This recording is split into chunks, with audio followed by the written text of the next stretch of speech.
All right, so moving on with the parts of the ocean today. And with the ocean, we've got the, we talked about the layers yesterday. And today we're going to talk more, well, we talked about the floor. Like the different parts that make up the floor, the hydro and the terrestrial and the calcium one. How the sand is made up of different stuff from different areas. Rocks. Well, kind of rocks. Today we're going to look at the different layers of the ocean. So the ocean does have many different layers to it, and these layers kind of separate themselves out depending on density. So the ocean floor has a low density area which is on top, and then a higher density area that's on the bottom. With the low density area on the top, there's less salt, and the temperature is warmer. So if you think back to when we learned about warm and cold fronts, warm air rises and cold air settles. So it would make sense that warm air is less dense. So warm water also less dense and less salt. Salt makes the water heavier, so the salt is going to settle down.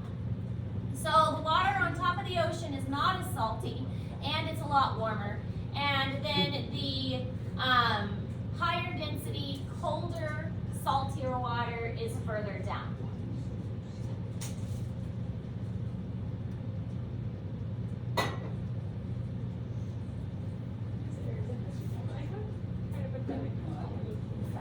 Imagine a hydrophobic fish.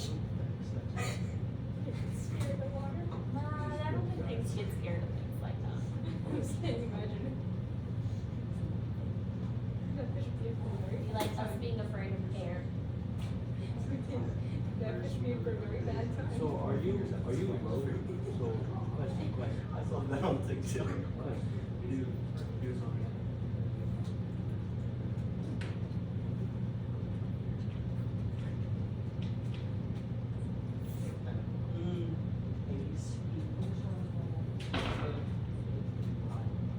I have my charger cord just kind of belongs in my bag.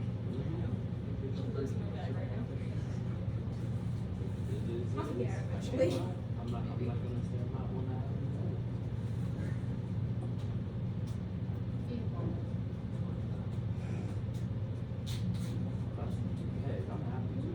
Hey, you guys left a bunch of trash and stuff on the table yesterday. If you're gonna, I'm gonna have to clean up after you. You don't get I food. don't eat desires.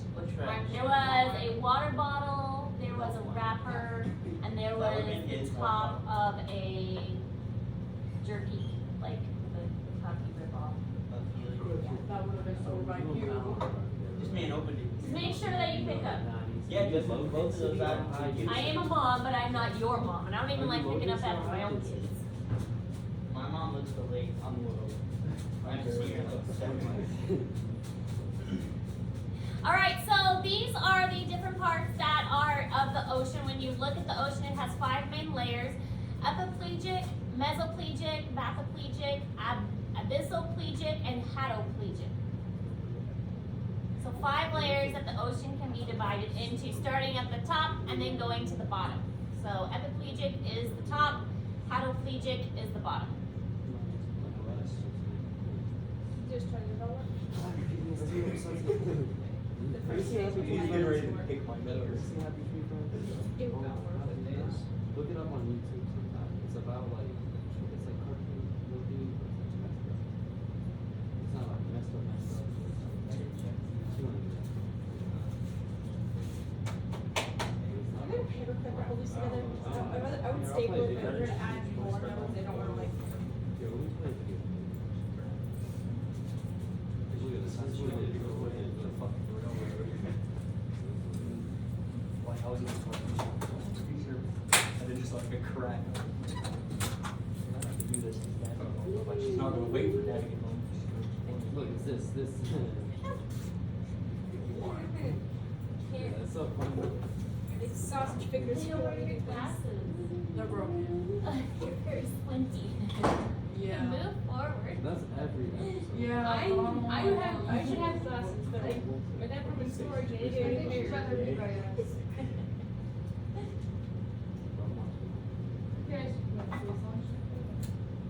I would stable it, but Ruby adding more knows it's not pointless to keep stapling it. It's Wear your glasses. safe states. He is. Safe stables.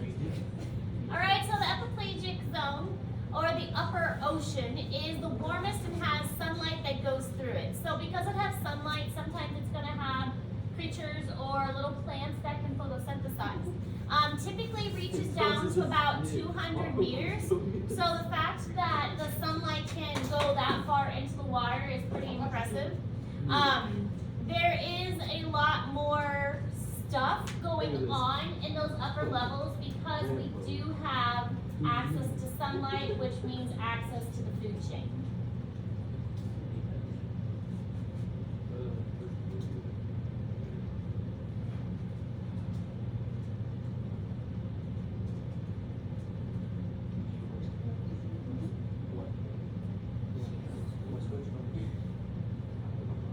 I thought that 80% of my laptop is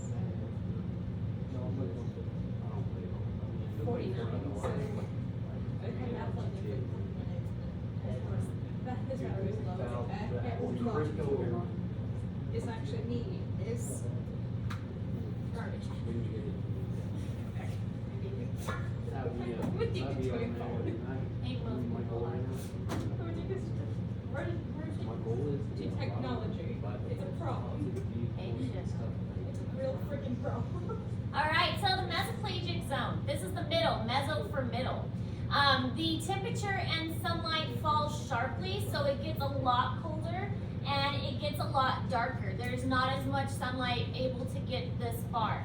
I kind of like this drawing here because it shows how things get a little more spaced out the further down you go. So in this top level, the epipelagic, there is a lot of life, but as you go down, there's less and less animals, and it even spaces out more as you get further down. Sweet giant squid. Giant squid. Cracking could have existed.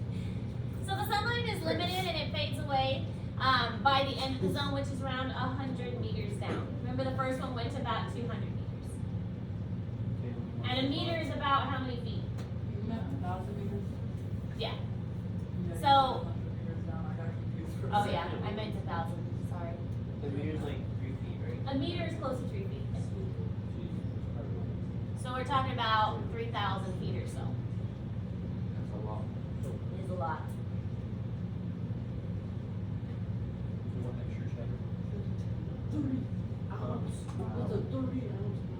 And they come in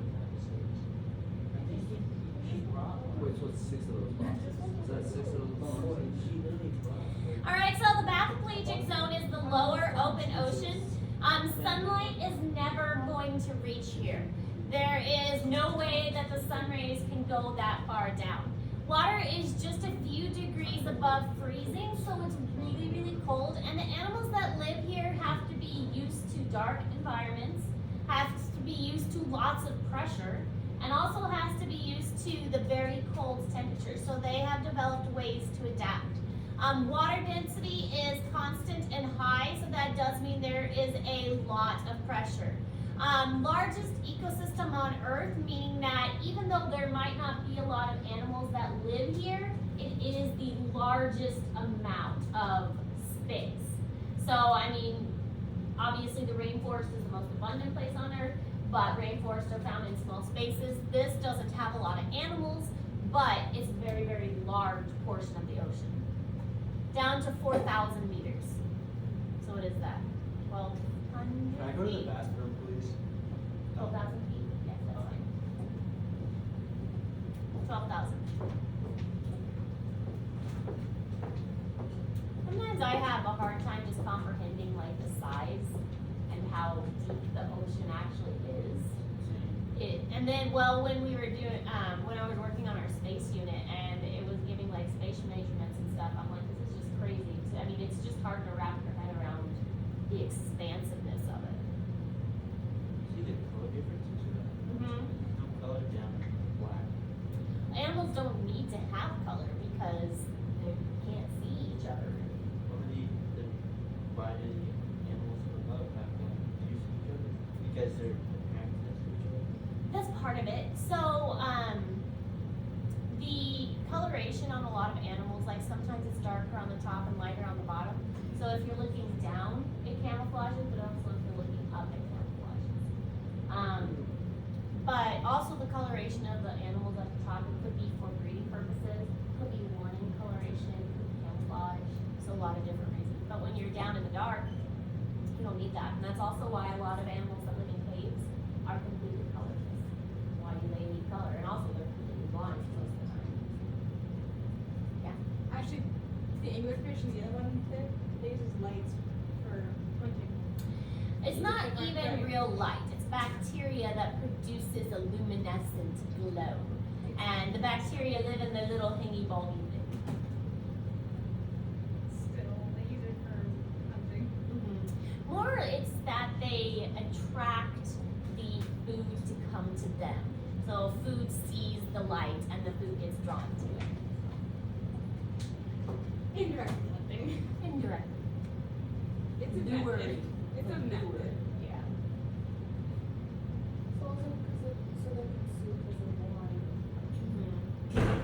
It does help with visual a little bit. Alright, so in the they're just making up words now. Abyssal-pelagic zone. Remember we learned about the abysmal plain the other day, so this is kind of along that. The abyssal-pelagic zone is very little life found here. It extends down to the sea floor for the most part, and there is not a lot that can survive in this extreme temperatures, with that extreme pressure and that darkness, very high salinity that far down. So it's a very kind of barren area. Now, there's always going to be something somewhere. So yes, there are creatures that live down that far, but they're few and far between.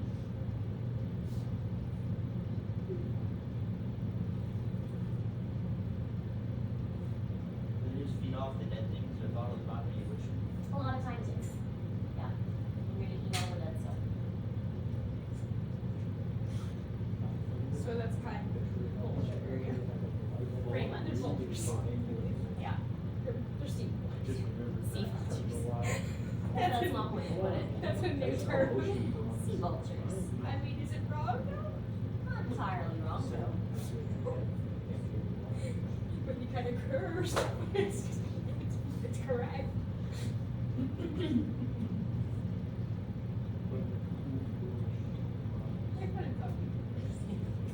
Alright, let me turn the volume on. I think I had the volume off earlier. And we'll watch a video about the different layers of the ocean.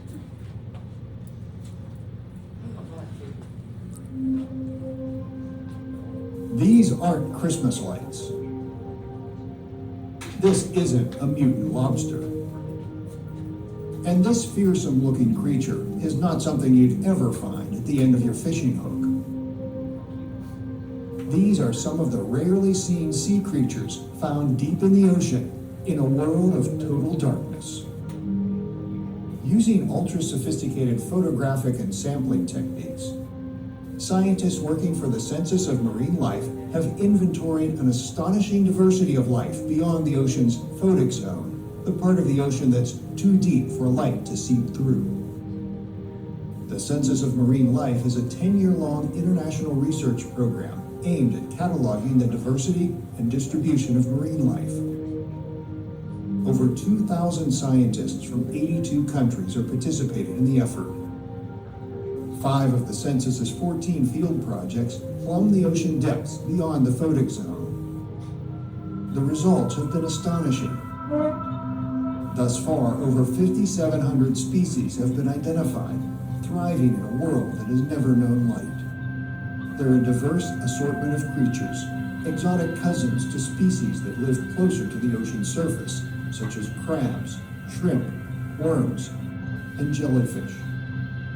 They feed mostly on marine snow, fine particles of decaying plants and animals that drift to the bottom of the ocean. They're a hardy bunch, these deep-sea dwellers. These fish, called orange roughies, can live to be 100 years old. This fella is known as the wildcat tube worm because, like the wildcatters of old Texas, it drills for oil. When it hits a gusher, it dines on chemicals found in the decomposing oil. Then there are the Dumbo octopods, given that name because they flap a pair of large ear-like fins to swim, like Dumbo the cartoon elephant. At up to 5 feet long, they are among the largest of deep-sea creatures, but not much is known about them. The Dumbos are poorly known, so we are trying to figure out how many species there are and how to tell them apart. For example, this Dumbo may be a species new to science. The sea cucumber is a distant cousin of the starfish that uses 15 tentacles to sweep the ocean's detritus into its mouth. At the end of its meal, it changes shape and flies off to find another nutritious mudpack.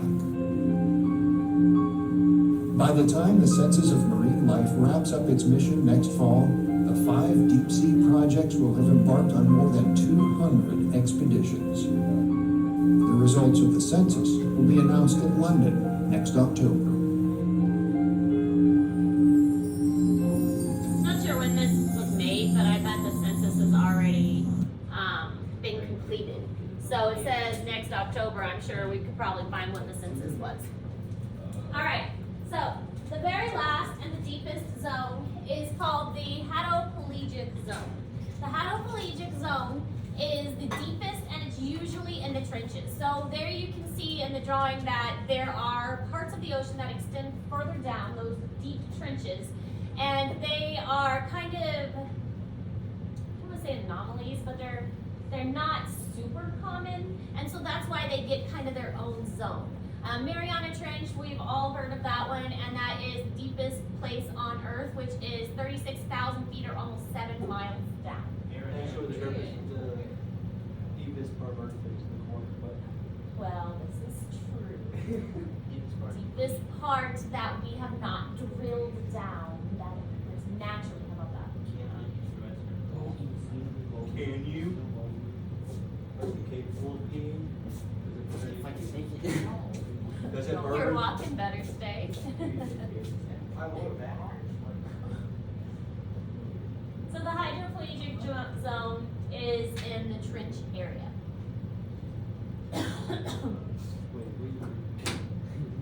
All right, so this one is going to talk about some of those other animals in those areas.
So the deal with the plastic in the ocean, it is a big deal.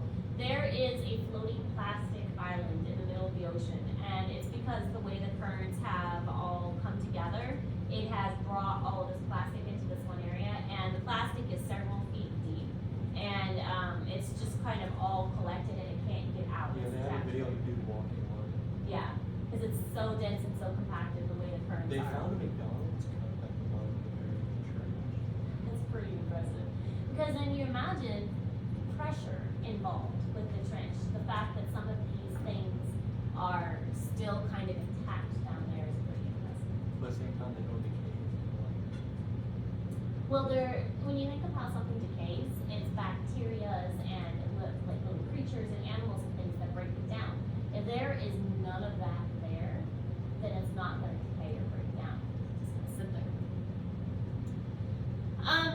So, kind of a subset of those 5 zones we've just talked about is something called the littoral zone, and the part of the ocean closest to the shore.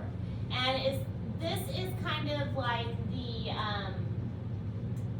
the tidal zone area where you've got tide pools and things like that.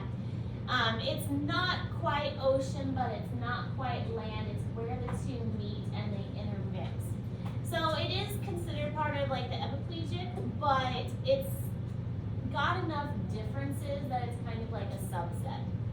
It's a really interesting one because if you ever go to the ocean and you can find these tide pools, as the water goes out, these tide pools hold the water until the tide comes back in. There's a lot of creatures that survive in these tide pools, like sea stars and crayfish and crabs and all kinds of things that just hang out in these tide pools until the water comes back in.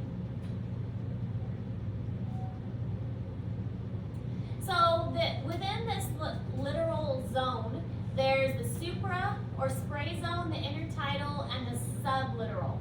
So supralittoral is the spray zone where it gets wet from the water spray, but it's never completely submerged. It's just dampened by the ocean water, but that's still important because you can get a lot of moss and algae and stuff that will survive in that kind of area. The intertidal zone is between the high and the low tides, and this high and low tide area, again, that's where you're going to find these tide pools, and within those tide pools, you're going to have a lot of organisms that are able to just kind of hang out in these little individual pools with, sometimes there's like hermit crabs and sometimes little jellyfish get trapped in there and stuff like that. Sublittoral zone, it extends from the low tide out to about 200 meters. This is more of like your swimming beach area. So this is where you're going to have smaller animals, smaller fish. Usually a lot of fishes and things are going to avoid this area because it is usually the popular area for beaches. Have you heard of the sandbox tree? What's that? Those things are terrible. Is it? It's the only tree in the world that has the highest kill count. What it does is it has like spines all over that have poison on it, but they like don't shoot out. But they have a fruit that has seeds in them that when it makes contact or like a little bit of pressure on it, it explodes and sends that poisonous seed out to everything and people step on them. Never heard of that. That is really interesting. They make like a big bang when the seeds explode. What is it called? The sandbox tree. Sandbox tree. Huh. That's what we have now. I heard of the big, I've heard of the big plant that smells like rotten meat to attract flies. And it blooms like this big flower that smells like rotten meat because it attracts flies. Venus flytrap? No, it's not a Venus flytrap. It's huge, and it makes this huge flags in the rainforest. This is Oh, just, yeah. this is the fruit that they bear. Whenever it like dries out, it's like Increase sales up to 21% by adding another sales channel. advertising. I wanna see this. Whenever it like has pressure or it dries up, it just shoots the seeds out and they all have like poison in them. How did you find this stuff? TikTok. Of course it. So the fruit explosion is equivalent to a bee of a bomb. Then we talked about such the fruit explosion is equivalent to a So bee you of just tap a little bit and then it's just. And if it also dries out and the seeds start to like grow a little bit, it sends all that pressure out and they can shoot up to 50 miles per hour at people. Let me see. I don't know if you can touch it. It's like, it's super good at burning. It lasts for years. Actually, it's That's not not one funny either. It's actually the number one suicide plant. It's actually the And they can shoot up to 50 miles per hour and the seeds have poison in them and stick in It's much more them. suicide than ever. Dude, that's terrifying. I'm never going to the UK. Why is this exist? Nature is awesome. It's one of the reasons I love It's nature. just You never know terrifying. where you're gonna find it. Yeah. Alright, so that intertidal zone, there's a lot of organisms that live in it. The spray zone, again, it's usually dry, but it's gonna have mosses and algae and things. The high tide zone and the mid tide zone, these are those tidal pools where you're gonna have organisms being able to live in those little pockets. And then the low tide zone, think of kind of the beachy area, usually has a lot of access to water. Alright, so most of life in our ocean is found in what's called the neritic zone, the first 200 meters below the surface. And this includes the seashore and most of the continental shelf. And we talked about like the continental shelf, the slope and the rise and that kind of thing. So this continental shelf area, again, this is where you're going to find most of your coral reefs because the sunlight can still reach it. This is where you're going to find most of the animals and the plants, and it's going to surround a lot of the continents because it hasn't dropped off into that deep, cold, open ocean yet.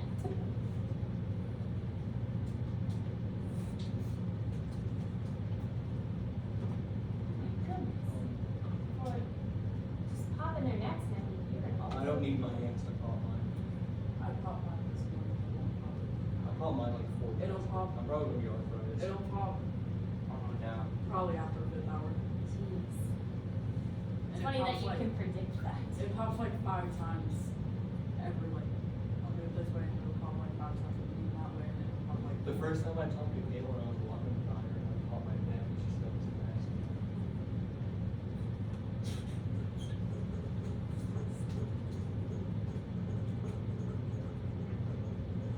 Yeah, after like an hour or two, my neck starts to get really stiff and I just, Oh. It's alcohol. shut up. Alright, so intertidal zone, neritic zone, and then the oceanic zone, you can see the benthic, the different types we talked about the other day, the benthic and then the abysmal zone. So the slope and the rise, here's our continental shelf. This kind of gives a comparison of the depth of the ocean too. Okay, so that's all we're covering today. We still have a little bit of class time left. Work on the video first because that is due today, and I'll be grading this weekend. That'll be our first grade along with the bell work. And then work on the gizmo next. Remember the explorelearning.com, you gotta sign in order to get that to work. I think everybody got something yesterday. What? That sounds Tuesday. I grade them usually Saturday Last night I was afternoon. so tired, I just went home and drank like. I usually grade them Saturday afternoon, Sunday morning. Can I move my? And that's the ocean mapping thing. Yes, the ocean mapping video. That's the one that's due today. So Haley has bronchitis, so now all of her has to be sick.